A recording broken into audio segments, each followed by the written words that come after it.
తాకట్టులో ఉన్న బంగారాన్ని విడిపించి ఆ రోజు ఆన్లైన్ ధరకే కొంటుంది కొమ్మూరి గోల్డ్.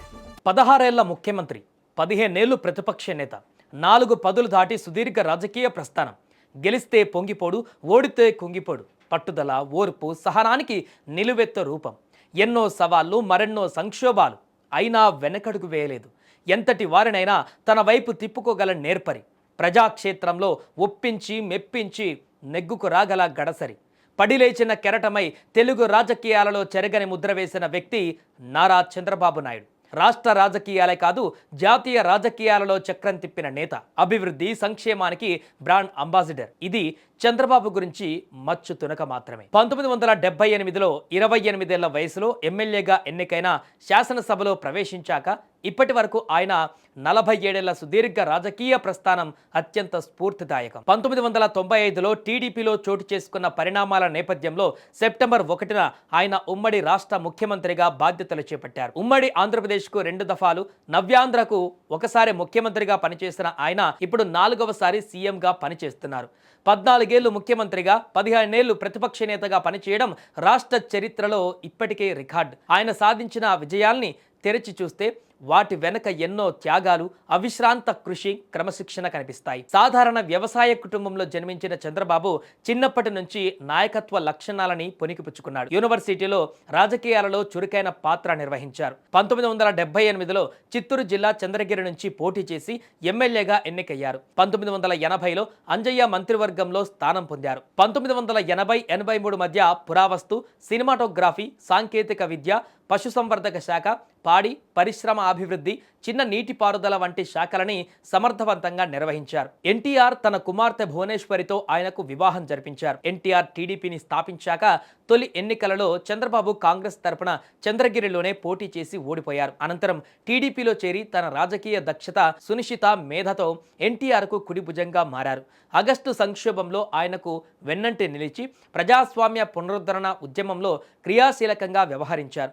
1989లో కుప్పం నియోజకవర్గానికి మారిన ఆయన అప్పటి నుంచి అప్రతిహాతంగా గెలుస్తున్నారు. ఉమ్మడి ఆంధ్రప్రదేశ్, నవ్యాంధ్రలకు ముఖ్యమంత్రిగా చంద్రబాబు ప్రజలకు కొత్త తరహా పాలనను పరిచయం చేశారు.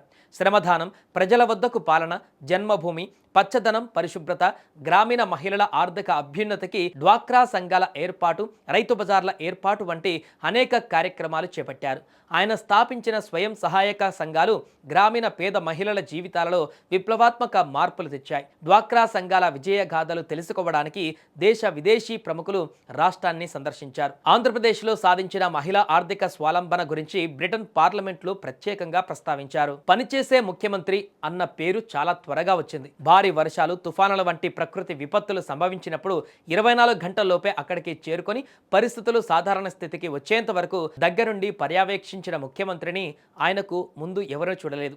1996లో కోనసీమను భారీ తుఫాను అతలాకుతలం చేసినప్పుడు ఆయన నవ్యాంధ్ర పగ్గాలు చేపట్టాక హుద్హుద్, తిత్లీ వంటి తుఫానులు ఉత్తరాంధ్రలో బీభత్సం సృష్టించినప్పుడు ఆయన వారం 10 రోజుల పాటు అక్కడే మకాం వేసి పరిస్థితి చక్కదిద్దాకే వెనుదిరిగారు. అభివృద్ధిని, సంక్షేమాన్ని సమతూకం చేసుకుంటూ పరిపాలనను పరుగులు పెట్టించారు. సంక్షోభం నుంచి అవకాశాలు సృష్టించుకోవాలన్నది చంద్రబాబు తరచూ చెప్పేటువంటి మాట. చెప్పడమే కాదు, దాన్ని ఆయన ఆచరణలో చూపించారు. 2014లో 16,000 కోట్ల ఆర్థిక లోటుతో రాజధాని లేని రాష్ట్రానికి ముఖ్యమంత్రిగా బాధ్యతలు చేపట్టిన ఆయన అత్యంత వేగంగా పరిస్థితులను గాడిలో పెట్టారు. ప్రభుత్వం ఒక్క రూపాయి కూడా ఖర్చు చేయవలసిన అవసరం లేకుండా రాజధాని అమరావతి నిర్మాణానికి రైతుల నుంచి భూ సమీకరణ విధానంలో 2 నెలల్లోనే 33,000 ఎకరాలు సమీకరించిన ఘనత ఆయనకే దక్కుతోంది. 2023 నాటికి ఆంధ్రప్రదేశ్ను దేశంలోని 3 అగ్రశ్రేణి రాష్ట్రాలలో ఒకటిగా, 2029కి దేశంలోనే అగ్రశ్రేణి రాష్ట్రాలుగా తీర్చిదిద్దేందుకు ప్రణాళికలు రూపొందించారు. అదే సమయంలో సామాజిక పింఛన్లను 4,000కు పెంచడం, అన్నా క్యాంటీన్లు, ఆదరణ వంటి కొన్ని పదుల సంక్షేమ కార్యక్రమాలని అమలు చేశారు. ఉమ్మడి ఆంధ్రప్రదేశ్కు ముఖ్యమంత్రిగా ఉండగా రాష్ట్ర అభివృద్ధికి విజన్ 2020 తయారు చేశారు. విద్య ఒక్కటే పేదరికాన్ని పారదోలే ఆయుధమని గ్రహించి రాష్ట్రంలో పెద్ద ఎత్తున ఇంజనీరింగ్ కళాశాలను ఏర్పాటు చేశారు. ఆ తర్వాత కాలంలో హైదరాబాద్ ఐటీ హబ్గా మారడానికి, ఉమ్మడి ఆంధ్రప్రదేశ్ నుంచి వేల సంఖ్యలో ఐటీ నిపుణులు తయారవడానికి దోహదం చేసింది ఆ దార్శనికతే. హైదరాబాద్ నగరాన్ని పెట్టుబడులకు గమ్యస్థానంగా ఐటీ హబ్గా మార్చడంతో పాటు ఐఎస్బి, IIIT వంటి అనేక అంతర్జాతీయ స్థాయి విద్యా సంస్థలని ఏర్పాటు చేశారు. పారిశ్రామికవేత్తలు, ఆర్థికవేత్తలను ఆహ్వానించి వారికి విందులో ఆయన స్వయంగా వడ్డించేవారు. అప్పుడే ఆయనకు రాష్ట్రానికి CEO అని పేరు వచ్చింది.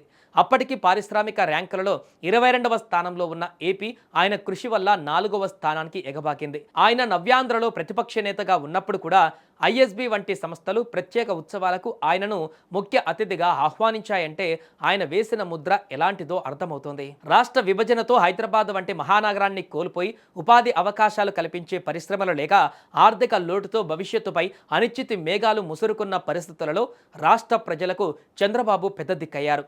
ఆయన అపార పరిపాలన అనుభవం, దార్శనికత, రాష్ట్ర అభివృద్ధి కోసం ఆయన పడే తపన రాష్ట్రాన్ని మళ్లీ గాడిన పెడతాయని ప్రజలు బలంగా నమ్మారు.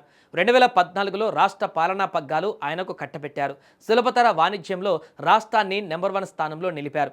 22 మిలియన్ యూనిట్ల కరెంటు లోటుతో ఉన్న రాష్ట్రాన్ని మిగులు విద్యుత్తు కలిగిన రాష్ట్రంగా మార్చారు. దావోస్లో వరల్డ్ ఎకనామిక్ ఫోరం సమావేశాలలో ఒక CEO లానే రాష్ట్రంలో ఉన్న పెట్టుబడుల అవకాశాలని వివరించారు. రాష్ట్రంలో పెద్ద ఎత్తున పెట్టుబడుల సదస్సులు నిర్వహించారు. కాలికి బలపం కట్టుకొని అనేక దేశాలు తిరిగి పెట్టుబడులు తీసుకువచ్చారు.